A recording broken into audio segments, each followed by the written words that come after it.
ఆరోగ్యవంతమైన వాతావరణంలో తయారు చేయబడిన కమ్మని ఊరగాయలు, పొడులు, వడియాలు మరియు అప్పడాలు జంధ్యాల ఫుడ్స్. నమస్తే, welcome to Suman TV news. నేను మీ సాయి.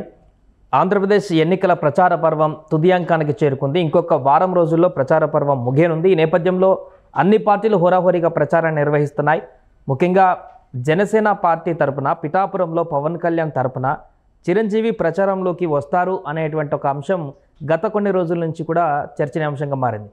సో ఫైనల్ ఇంకా తుదియాంకానికి చేరుకుంది కాబట్టి ఈ వారం రోజుల్లో చిరంజీవి అక్కడికి వచ్చేటువంటి అవకాశం ఉందా? పవన్ కళ్యాణ్కు మద్దతుగా ప్రచారం చేసేటువంటి అవకాశం ఏమన్నా ఉందా? ఇప్పటికీ చాలామంది మెగా హీరోస్ అందరూ కూడా బరిలోకి దిగిన సందర్భంలో చిరంజీవి రాకకు సంబంధించినటువంటి అప్డేట్స్ అయితే ఇప్పుడు కూడా క్వశ్చన్ మార్క్గా మిగిలాయి. దీనికి సంబంధించి మనం మాట్లాడదాం. మనతో పాటు Suman TV news chief editor Keshav గారు ఉన్నారు. సార్ నమస్తే. నమస్తే. చిరంజీవి వస్తారా రారా? ఇంకొక వారం రోజుల సమయం ఉంది. మిగతా మెగా హీరోలందరూ కూడా సాయిధరం తేజ్, వరుణ్ తేజ్ లాంటి వాళ్ళందరూ రోజు క్యాంపెయిన్ చేస్తున్నారు, వస్తున్నారు. బట్ చిరంజీవి పరిస్థితి ఏంటి అనేది ఇంకా క్వశ్చన్గా మిగిలినటువంటి పరిస్థితి.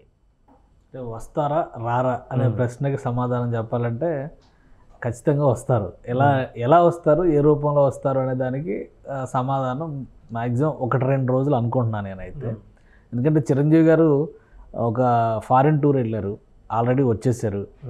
అందరూ అనుకున్నది ఏంటంటే ఆయన 8వ తారీఖు వరకు అక్కడే ఉండే ఛాన్సెస్ ఉన్నాయి కాబట్టి ప్రచారానికి రాకపోవచ్చు, ఇట్లాంటి డిస్కషన్స్ అన్నీ జరిగినాయి. బట్ ఆయన ఆల్రెడీ వచ్చేసారు. ప్రచారానికి ఎలా రావాలి అనే దాని మీద కూడా బహుశా ఇంటర్నల్గా ఏమైనా డిస్కషన్స్ జరుగుతూ ఉండొచ్చు. ఇప్పుడు ఉన్నటువంటి ప్రణాళిక ప్రకారం చూస్తే ఖచ్చితంగా సాయిధరం తేజ ఇప్పుడు ఇన్సిడెంట్ ఒకటి జరిగింది. ఆయన వెళ్తున్న క్రమంలో కొంతమంది ఆకతాయిలు విసిరారు అంటున్నారు. ఇంటెన్షనల్గానే కొంతమంది వైసీపీ వాళ్ళని కొట్టారు, అందుకనే వైసీపీ వాళ్ళు వచ్చి కొట్టారని చెప్పని చెప్తున్నారు. ఏదనేది పోలీసులు వాస్తవాలు ఏంటనేది బయటికి తీస్తారు. అలానే నేను 2 సంఘటనలు జరిగినాయి ఆదివారం జరిగినటువంటి సంఘటనలు. అటు అనకాపల్లి ఎంపీ అభ్యర్థి పైన జరిగినటువంటి దాడి కేసు కానీ, సాయిధరం మీద విసిరినటువంటి బాటిల్ ఇష్యూ కానీ, ఇవన్నీ చూసిన తర్వాత ఏంటంటే ఒక పీక్ స్టేజ్కి వెళ్ళిన ఆంధ్రప్రదేశ్లో ప్రచార పర్వం అనేటువంటి సంకేతాలు స్పష్టంగా ఉన్నాయి. సో ఈ నేపథ్యంలో చిరంజీవి గారు బహుశా ఫస్ట్ ఒక వీడియో మెసేజ్ ఇచ్చేటువంటి అవకాశాలు ఎక్కువగా కనిపిస్తున్నాయి.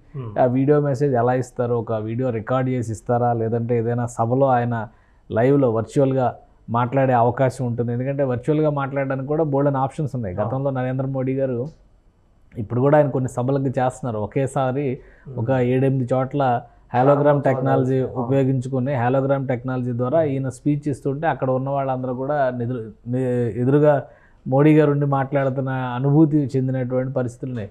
కాబట్టి జనసేన పార్టీ దీనికి ఎలా ప్రణాళిక సిద్ధం చేస్తుంది అనేది ఒకటి. రెండోది, చిరంజీవి గారు అయితే మెసేజ్ ఇవ్వడానికి చాలా క్లియర్గా ఉన్నారు. బహుశా ఈ క్లారిటీ వచ్చేదానికోసం వెయిట్ చేస్తున్నారేమో. 1-2 రోజుల్లో దీనికి సంబంధించి ఒక స్పష్టమైనటువంటి ప్రకటన ఇస్తారు చిరంజీవి గారు.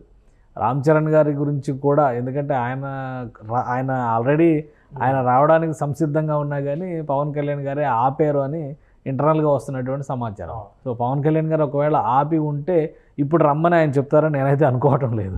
ఎందుకంటే వీళ్ళందరూ ఇప్పుడు వరుణ్ తేజ్ కానీ, నాగబాబు గారు అక్కడే ఉన్నారు. వరుణ్ తేజ్ని పిలిపించారు. ఆయన భార్య కూడా అక్కడికి వెళ్ళి ఇంటింటికి ప్రచారం చేశారు. సో ఇవన్నీ చూసిన తర్వాత చిరంజీవి గారు కుమార్తెలు కూడా అక్కడికి వెళ్ళారు. సో ఇవన్నీ చూసిన తర్వాత బహుశా చిరంజీవి గారు ఆగుతారని నేనైతే అనుకోవడం లేదు. నేను అనుకోవడం 1 రోజులో లేదా 2 రోజుల్లో ఒక ముందైతే వీడియో మెసేజ్ ఒకటి రిలీజ్ చేసేటువంటి అవకాశాలు పుష్కలంగా ఉన్నాయి. తర్వాత జనసేన పార్టీ చేసేటువంటి నిర్ణయాన్ని బట్టి పార్టీ వైపు నుంచి ఆయనని కనుక వర్చువల్గా మాట్లాడించాలి అని అనుకుంటే చిరంజీవి గారితో వర్చువల్గా ప్రసంగం చేయించేటువంటి అవకాశాలు కూడా పుష్కలంగా ఉన్నాయి. అది కూడా కొట్టిపడేసేటువంటి అంశం కాదు. ఎందుకంటే ఇంకా చివరి 4 రోజులు చాలా పీక్ స్టేజ్కి వెళ్తుంది.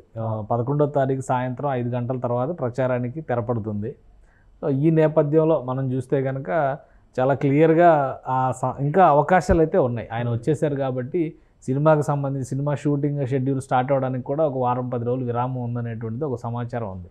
సో ఒకవేళ అదే నిజమైతే బహుశా ఆయన మాట్లాడేటువంటి అవకాశాలు అయితే ఎక్కువగా ఉన్నాయి. ఇంకొకటి సార్, పవన్ కళ్యాణ్కి మద్దతుగా ఇప్పుడు నాగబాబు అంటే లాగా పార్టీలో ఉన్నారు. వరుణ్ తేజ్ కానీ, సాయిధరం తేజ్ కానీ, మిగతా వారందరూ కూడా పవన్ కళ్యాణ్ మద్దతు కోసం ప్రచారం నిలబడుతున్నారు, లేకుంటే పవన్ కళ్యాణ్ ఆహ్వానం మేరకు వచ్చి ప్రచారం చేస్తున్నారు అనేది కూడా చాలామందికి దానికి ప్రశ్నగా మిగిలిపోయినటువంటి పరిస్థితి. అంటే ఒకటేంటంటే ఇప్పుడు పవన్ కళ్యాణ్ గారు ఎవరిని తనకు సహాయంగా రండి అని పిలిచేటువంటి మనస్తత్వం ఉన్న వ్యక్తి కాదు. రెండోది సినిమా ఇండస్ట్రీలో ఉన్న వాళ్ళు కానీ ఇప్పుడు సీరియల్స్లో యాక్టర్స్ కానీ వీళ్ళందరినీ కూడా మీరు రండి అని ఆయన పిలిస్తే రావడం లేదు. ఎవరికి వాళ్ళ అభిమానంతో పవన్ కళ్యాణ్ గారు ఈసారి గెలిచి తీరాలి అనేటువంటి ఆలోచనతోనే పిఠాపురం దారి పడుతున్నారు. ఫస్ట్ ఆప్షన్ పిఠాపురం, ఎందుకంటే ఆయన అక్కడ పోటీ చేస్తున్నారు కాబట్టి, ఆయన రాష్ట్ర వ్యాప్తంగా పర్యటనలో ఉన్నారు కాబట్టి వీళ్ళు పిఠాపురంలో ఆయన తరపున ప్రచారం చేస్తున్నారు. రెండవది జనసేన పార్టీకి సంబంధించినటువంటి నియోజకవర్గాల్లో కొంతమంది నాయకులు కానీ కొంతమంది ఆర్టిస్టులు కానీ వీళ్ళందరూ వెళ్ళి ప్రచారం చేస్తున్నటువంటి పరిస్థితి ఉంది. ఫ్యామిలీ పరంగా వచ్చేసరికి ఏదంటే అది కంప్లీట్ క్లోజ్ సర్కిల్, అది పవన్ కళ్యాణ్ గారు మాత్రమే మాట్లాడగలిగేటువంటి అవకాశం ఉంది. మిగతా వాళ్ళు ఎవరైనా ఏ థర్డ్ పర్సన్ మాట్లాడినా కానీ రావాలా వద్దనే డెసిషన్ గురించి మీరు వస్తే బాగుంటుందని అడిగేటువంటి పరిస్థితి ఉండొచ్చేమో, కానీ వస్తే బాగుంటుందనే భావన ఉండొచ్చు, కానీ నేరుగా అడిగేటువంటి వాతావరణం ఉండకపోవచ్చు. అయితే పవన్ కళ్యాణ్ గారి మెంటాలిటీ ఫస్ట్ నుంచి కనుక అబ్జర్వ్ చేసి చూస్తే ఆయన రాజకీయాల్లో రాళ్ళు పడినా పూలు పడినా తీసుకోవడానికి ప్రిపేర్ అయ్యి వచ్చినటువంటి వ్యక్తి. అదే మాట చాలాసార్లు ఆయన చెప్పారు. కుటుంబంలో ఎవరికి కూడా, ఎందుకంటే వాళ్ళ అన్నగారు కూడా ఆ ధోరణి నచ్చక రాజకీయాలకు దూరంగా జరిగారు. ఏదో చేద్దామనేటువంటి ఆలోచనతో వచ్చారు, కానీ ప్రతి ఒక్కరి మీద బట్టకాల్చి మొహం మీద వేస్తూ ఉంటారు కదా, అలా వేసేటువంటి వైనం నచ్చక తట్టుకోలేక ఆ విపరీతమైనటువంటి ధోరణిని ఎదుర్కోలేక మనం దీనికంటే ప్రశాంతంగా సినిమాలు చేసుకుంటే అందరివాడిగా మిగులుతాం, ఇలా అయితే కొందరివాడిగా మారుతాం అనేటువంటి ఆవేదనతో ఆయన వెళ్ళారని చాలా సందర్భాల్లో చెప్పారు. పవన్ కళ్యాణ్ గారు ఇవన్నీ ప్రిపేర్ అయ్యి వచ్చారు, ఏం జరిగినా కానీ రిసీవ్ చేసుకోవడానికి సంసిద్ధమై వచ్చారు. ఇప్పుడు నిన్న సాయిధరం తేజ్ మీద అనూహ్యంగా ఎవడో ఆకతాయి బాటిల్ విసిరాడు. ఆకతాయి అనుకుందాం ఇంటెన్షనల్గా ఒకవేళ దాడి జరిగినప్పటికీ, ఎందుకంటే పోలీసులు ఇప్పటివరకు ఇచ్చిన ప్రైమరీ ఇన్ఫర్మేషన్ ప్రకారం ఏంటంటే అది ఉద్దేశపూరితమైనటువంటి దాడి కాదన్నట్టు చెప్పారు. కానీ ఇద్దరు వ్యక్తులు గాయపడ్డారు, ఒకరికేమో 7 కుట్లు పడ్డాయి. బీర్ సీసాలు కూడా వేశారనేటువంటి విషయం కూడా వస్తుంది. గాజు సీసా, అదే బీర్ సీసాలు అవే బహుశా అక్కడ మద్యం సేవించి విసిరినటువంటి సందర్భం కావచ్చు, లేదా ఇంటెన్షనల్గా ప్లాన్ ప్రకారం కూడా వచ్చి చేసి ఉండొచ్చు. బట్ అంత హడావుడి జరగల. విజయవాడలో జగన్మోహన్ రెడ్డి గారి మీద జరిగినటువంటి దాడి తర్వాత జరిగినంత హడావుడి అక్కడ ఏంటంటే నేరుగా టార్గెట్కి తగిలింది కాబట్టి మరింత ఎక్కువ హడావుడైంది. ఇక్కడ టార్గెట్ తగలలేదు, కానీ గాయపడిన వాళ్ళు మామూలు వ్యక్తులు కాబట్టి ఎవరో కేర్ తీసుకునేటువంటి పరిస్థితి లేదు. ఒక సెలబ్రిటీనో విఐపీనో గాయపడి ఉంటే ఆ కేసు సీరియస్నెస్ ఇంకో రకంగా ఉండేది. సో వీటన్నిటికి కూడా ప్రిపేర్ అయి ఉన్నారు పవన్ కళ్యాణ్. అలాంటి అనూహ్యమైనటువంటి ఘటనలో రామ్ చరణ్ గారికి ఇంకోవరకు జరిగితే ఎలా ఉంటుంది? ఇంకోటి సాయిధరం తేజ్ ఏం పెద్ద భారీ ఎత్తున వాహనం ఎక్కి ఎక్కడ వెళ్ళట్లా, నార్మల్ కారులో ఆయన రూఫ్ ఓపెన్ చేసుకొని అందరికి దండం పెట్టుకొని వెళ్తున్నారు. ఎక్కడ ప్రసంగం కూడా చేయట్లా. ఎందుకు దాడి చేశారు ఏంటనేది మరి ఆ పైశాచిక ఆనందంలో ఏమొస్తుంది అనేది, ఆ దాడి చేసిన వాళ్ళు నిజంగా రాజకీయ కోణంలో చేశారా, లేదంటే ఏదో సరదా కొద్దీ ఏదో బ్యానర్ హెడ్లైన్స్లోకి వస్తాం అనుకొని చేశారా అనేది, ఇవన్నిటిని దృష్టిలో పెట్టుకొని పవన్ కళ్యాణ్ గారు వాళ్ళ ఇంట్లో నుంచి బయటకు వచ్చి మాట్లాడాలో వద్దనేది డిసైడ్ చేస్తారు. కాబట్టి ప్రతి ఒక్కరికి నువ్వు రావద్దు, నువ్వు ఇక్కడికి రా, నువ్వు ఇక్కడికి వచ్చి ప్రచారం చేయని చెప్పేటువంటి పరిస్థితి ఉండదు. చాలామంది ఇప్పుడు మనకి ఇన్ఫర్మేషన్ ఉన్న దాని ప్రకారం చూస్తే కూడా పవన్ కళ్యాణ్ గారి మీద అభిమానంతో ఎన్ఆర్ఐలుగా ఉన్న వాళ్ళ దగ్గర నుంచి రాష్ట్రంలో తెలుగు రాష్ట్రాల్లో ఉన్నటువంటి వాళ్ళలో కూడా చాలామంది వెళ్ళి పిఠాపురంలో వాళ్ళ వంతుగా ఒక 2-3 రోజులు ప్రచారం నిర్వహించడం, వాళ్ళకు ఉన్నటువంటి సంబంధాలని దృష్టిలో పెట్టుకొని ఎవరెవరిని కలుపుకొని వెళ్ళి పవన్ కళ్యాణ్కి ఓటేయమని అభ్యర్థిస్తే వింటారని ఆశిస్తారో ఆయా కాలనీల్లో కానీ ఆయా ఇళ్ల చుట్టూ కానీ తిరుగుతున్నటువంటి దాఖలాలు చాలా ఉన్నాయి. మనకు బోల్డంత ఇన్ఫర్మేషన్ కూడా వస్తుంది దాని నుంచి చూస్తే. సో ఆ పద్ధతిలో వస్తున్నటువంటి వాళ్ళే.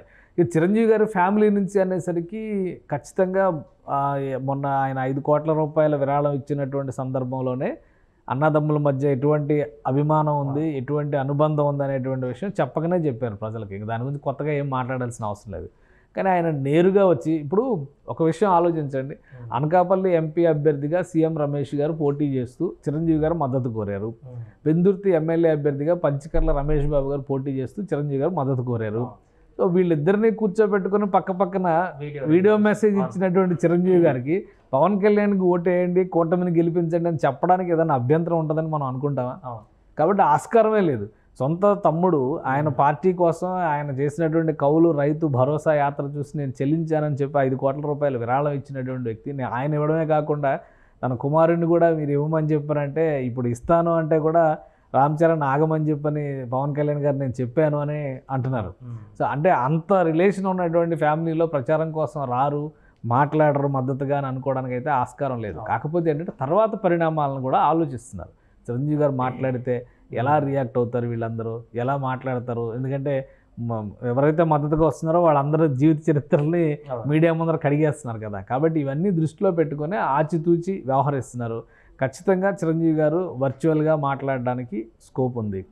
ఎందుకంటే ఆయన నేరుగా ప్రజల్లోకి వచ్చేటువంటి అవకాశాలు చాలా తక్కువ ఉన్నాయి కాబట్టి. ఒకవేళ వర్చువల్గా మాట్లాడకపోతే అటువంటి పరిస్థితి లేదు అనుకుంటే కనుక అది కూడా ఎక్కువ రోజుల సమయం ఉంది. ఇవాళ రేపటిలోనే ఓ వీడియో రిలీజ్ చేసి, ఒక వీడియో మెసేజ్ రిలీజ్ చేసి, ఒకటి రిలీజ్ చేయొచ్చు, 2-3 రిలీజ్ చేయొచ్చు. ఆ మెసేజ్ ఆయన ఇవ్వడానికైతే సంసిద్ధంగా ఉన్నట్టుగానే మనం అర్థం చేసుకోవచ్చు.